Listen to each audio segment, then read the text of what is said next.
Hi, this is Shiva. So in this video session particularly I am going to explain Oracle server architecture of 11G R2. Okay, 11G R2. G stands for grid, capital R stands for release. 11G release 2 version. Okay, so in that, so briefly I will explain the Oracle server architecture now. So the total Oracle server architecture is going to be divided into two parts, Oracle instance and actual Oracle database. So the moment you start the execute startup command to start the database, automatically the Oracle instance will be created. Instance will be created the moment you execute startup command. So when we are going to execute startup command, that we will discuss later, but up to that just remember. So when you execute startup command, at that moment automatically Oracle instance will be created in the memory. Okay, so Oracle instance, it is a combination of SGA plus PGA. Okay, the SGA stands for System Global Area or Shared Global Area. PGA stands for Program Global Area. Now again SGA is going to have so these many components like database buffer cache, shared pool, large pool, Java pool. Okay, so out of these four components, large pool and Java pool, so these are optional components. Okay, so when coming to database buffer cache, shared pool, so these are mandatory components as far as SGA is concerned. And what is SGA and what is PGA? SGA stands for, so it is shared global area, so it can be, which can be shared by every Oracle process. So SGA can be shared by many Oracle processes, and PGA, so it is not shareable. Okay, so it is especially for a particular session, user session. Okay, for each and every process a PGA is created. So PGA cannot be shared, whereas SGA can be shared by all Oracle processes and background processes also. And every SGA is a combination of these components, means so instance. So Oracle instance is a combination of instance plus background process. Again, so this SGA is divided into these many components. And these are the background processes like DB writer, log writer, SMON, system monitor process, process monitor process, background process, and checkpoint process, checkpoint background process. So these are the mandatory processes to run Oracle instance, to run our Oracle database system. Okay, so database writer, log writer, system monitor, process monitor, and checkpoint. So each and every component, each and every background process I will discuss overallly. First let me explain. So this is Oracle database. So Oracle the physical, so this is a physical database system. So in the physical database system we are going to have control files, redo log files, and data files.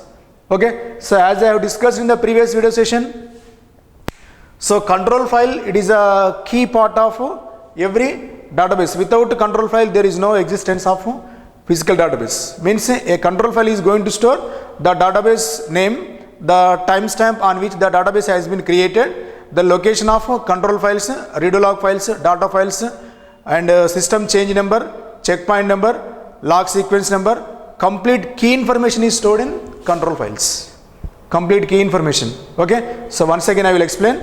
Control file, it is a heart of every database system. Okay, so which is going to hold key information of database server, like it is going to hold the database name, and next so the timestamp when the database has been created, and particulars of means location, the physical location of data files and redo log files will be stored in control files. Means apart from that information, it also stores SCN number, system change number. So system change number, using system change number we can maintain consistency of the database. So what is system change number? In the forthcoming video sessions we will discuss. Okay, so that is a key information, so which can be stored in a control file. Next, when coming to redo log files, so the redo log files especially these are for recovery purpose. That means when you perform any transaction, what happens initially, the transaction data is stored in redo log files. The transaction data is stored in redo log files. So whenever database crashes occurred, using redo log files we can recover the database. So in such a way, redo log files are most important in a physical database. Okay. So and next, data files, actual information. So the user data will be stored in data files. Means every database can contain control files from 1 to 8. Then that means min is 1, max is 8. Means up to 1, up to 8. So it can we can store control files.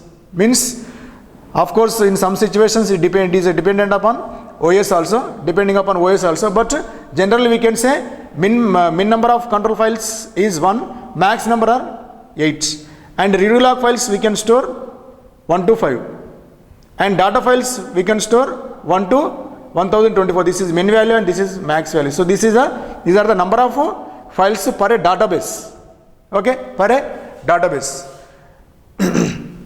Next we are going to discuss the functionalities of this background process clearly. DB writer, log writer, system monitor, process monitor, checkpoint. Okay, these are the background processes which are crucial background process for running of your database. Without these background processes, no Oracle database will be existing. So when one of these database process is background process is not running, so the database will not be functioning. Okay, database will not be functioning. Database will not be functioning. Okay. So first I will discuss database writer. So the database writer functionality is to write data from database buffer cache to data files. That means in between database buffer cache. So here we have database buffer cache. Actual data, transactional data is stored in database buffer cache. Okay, from database buffer cache, so the database writer background process is going to transmit the data into data files. The functionality of database writer background process is to shift the data from database buffer cache to data files. So data files means they are permanent data, they are permanent files where the information is stored. Okay, so the functionality of database writer is to shift data from database buffer cache to data files. Okay, so in Oracle architecture, in a diagram I will explain once again. So next, log writer process. The process of the functionality of log writer process is to shift data from online buffer cache to online redo log files. The functionality of log writer is to shift the data from online redo buffer to redo files. That is the functionality of log writer. So but when DB writer process and when log writer process will be invoked.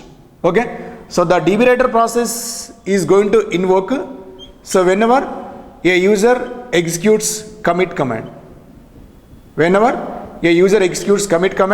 automatically the DB writer process will be invoked, and the functionality of DB writer process is to shift the data from database buffer cache to data files. So that means database buffer cache, it is a area where actual transactional data is stored temporarily. Okay, from that location data is automatically shifted to data files whenever a user executes commit command. And second situation is whenever checkpoint occurs. When checkpoint occurs I will explain.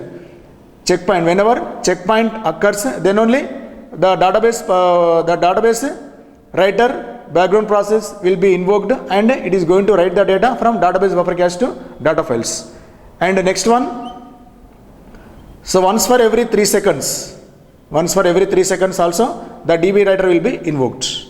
Okay, so these are the main situations where DB writer will be invoked.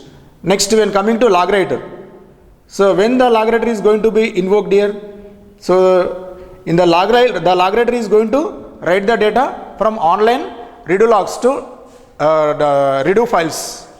Okay, in these situations, what are the situations? First one, so there is a 1/3 full of, when there is a 1/3 full of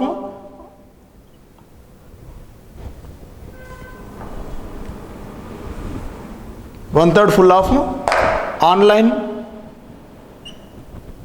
redo buffer cache. So redo buffer cache means it is going to store all transactional data primarily. So when 1/3 full of online read log buffer cache, automatically log writer will be invoked. So in that moment what happens here?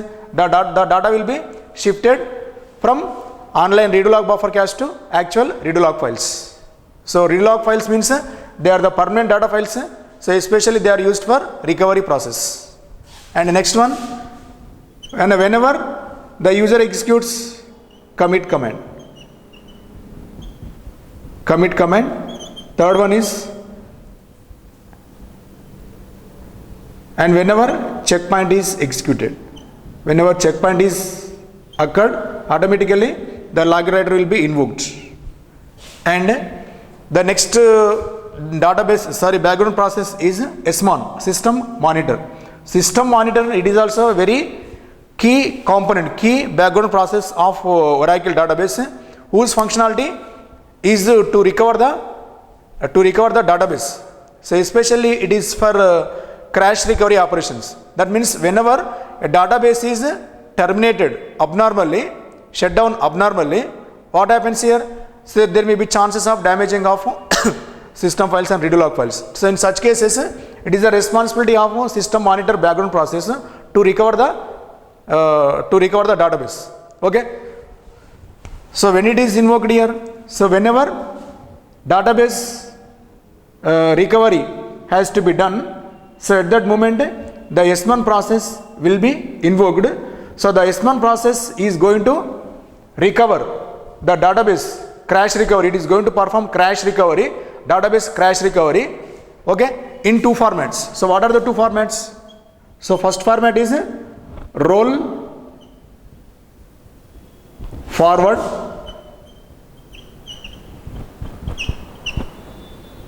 second one is roll backward mechanism.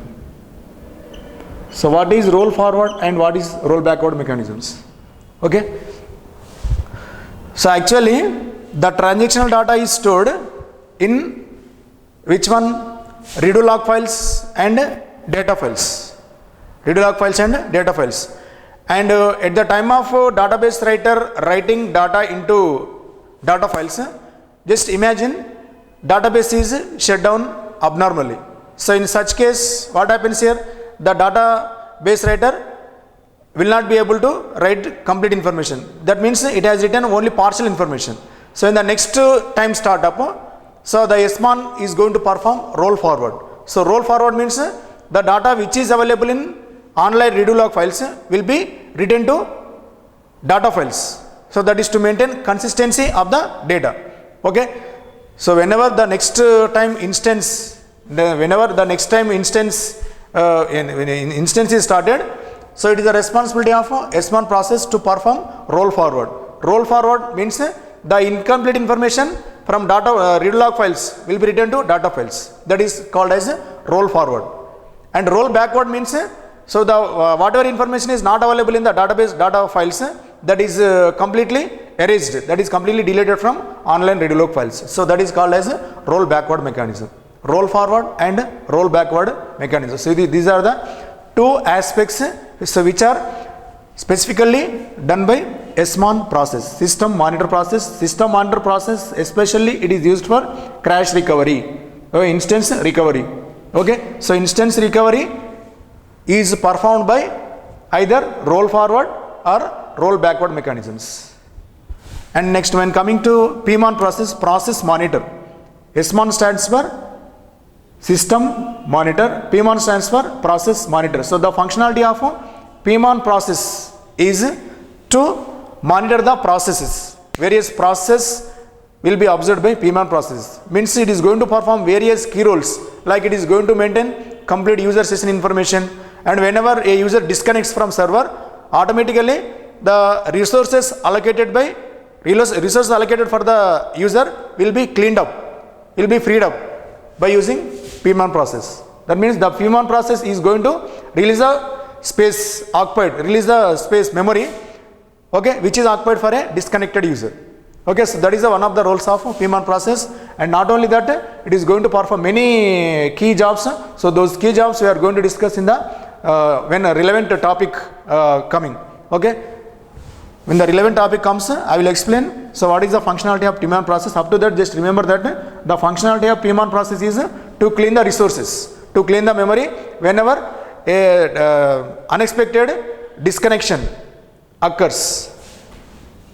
Next, checkpoint process. So when the checkpoint process is going to be occurred, so it is a time dependent. That means it can be managed. Means whenever time elapsed. So by using some initialization parameters, we can set the time limits, and whenever the time is occurred, that means whenever the specified time is elapsed. So in such cases, what happens here? Checkpoint process will be invoked.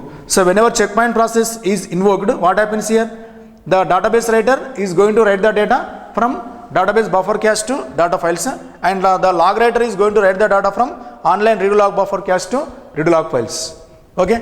So these are the background process of Oracle. So these are also called as mandatory background processes to run Oracle database. So these are the mandatory data processes. And again, so when coming to database buffer cache, so the database buffer cache, again this is divided into three main sections.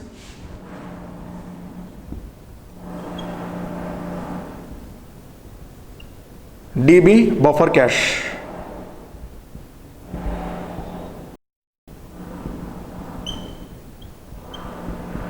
DB buffer cache. So this DB buffer cache is divided into mainly three sections. What are the three sections? First one is dirty blocks. So you can also say modified blocks. Modified blocks. Second one is free blocks.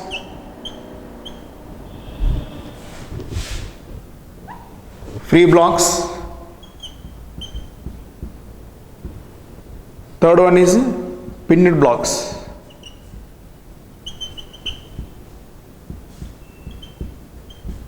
And dirty blocks means whenever a transaction is made, what happens here? Original data will be changed. So the modified data will be stored in dirty blocks. So this is one of the section of a database buffer cache. And free blocks means they don't contain anything, they are completely free blocks. And pinned blocks means currently they are the blocks which are currently being used are called as pinned blocks. Okay. So like this, database buffer cache is divided into mainly three sections, three parts: dirty blocks, free blocks, and pinned blocks. And next, when coming to second criteria, this one, shared pool. So shared pool again, so this is divided into two sections. So one is, this is shared library cache. Shared library cache. So this is going to contain complete information of SQL and PLSQL. Recently executed PLSQL and SQL statements are stored in shared library cache. Next, when coming to shared data dictionary cache. Shared data dictionary cache. Now this is going to contain complete metadata of the database. Means it is going to contain all the particulars of tables, users, privileges, views. Okay, all the data dictionary information is stored in shared data dictionary cache. So these are the two components of shared pool. So shared pool, it comes under which one? System global area or shared global area. And next, when coming to large pool, so this is a completely optional process. These two are optional process. Whenever a database administrator is performing bulk amount of data operations, like when he is performing backup and restore operations, some millions of records will be involved. So in such cases, so they can set additional component called large pool. And Java pool is going to contain all JVM and Java code information. So these are the various subcomponents of SGA. And when coming to PGA, so this cannot be shared by any process. This is completely individual to each and every process. Okay. So next, this is the overall architecture of Oracle instance. So as we have discussed in the previous topic, so Oracle instance, so is a combination of what? SGA, PGA, and several background process. Okay, so when coming to SGA, so SGA will be consisting of these components like database buffer cache, shared pool, PGA. Okay, so of course SGA, PGA is not a part of SGA, so PGA is different here. So under PGA, so these will come, means database buffer cache, shared pool, and so in the database buffer cache we are going to have dirty blocks, pinned blocks and free blocks.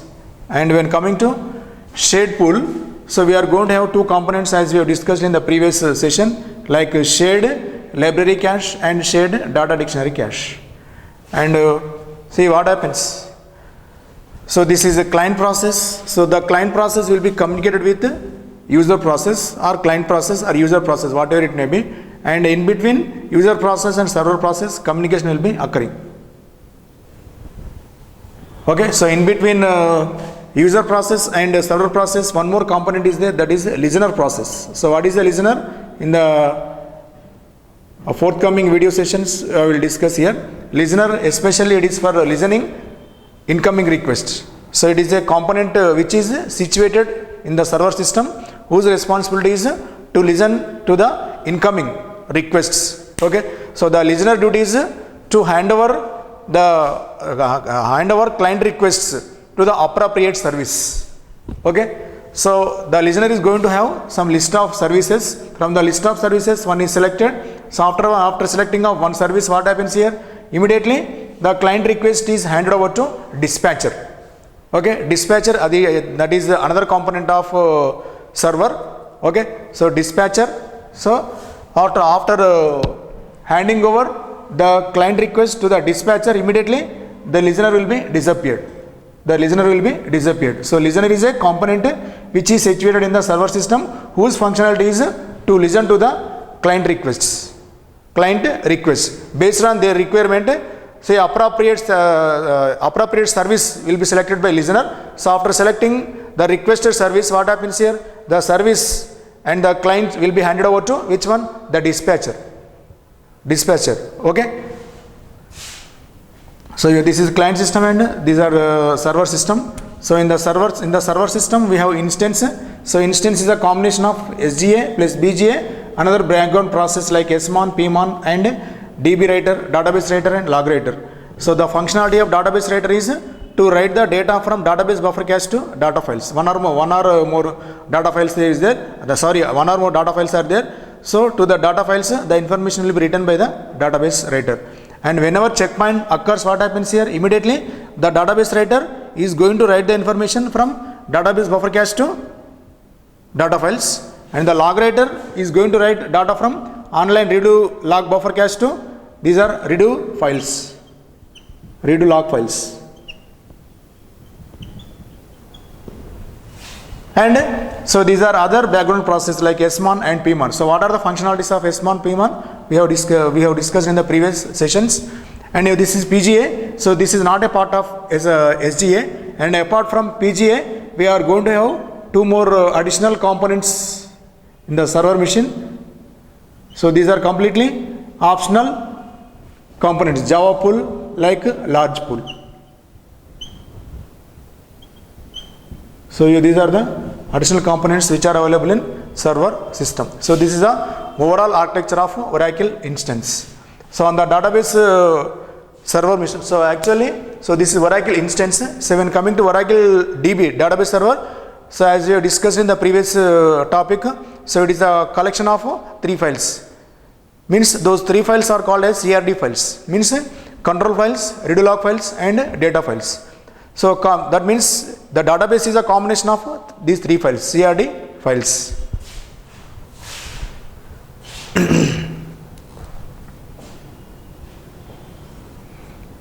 So as we have discussed in the previous session, database buffer is going to contain dirty blocks, pinned blocks and free blocks, and share pool is going to contain 2 sections, shared library cache. So this is going to contain all the recently used PLSQL and SQL statements. And shared data dictionary is going to contain all the particulars, all the metadata information like data dictionary, all user privileges like views, tables information is available in shared data dictionary. So it is a part of shared pool. Okay, these are the various components of Oracle instance, and this is the overall architecture of Oracle instance.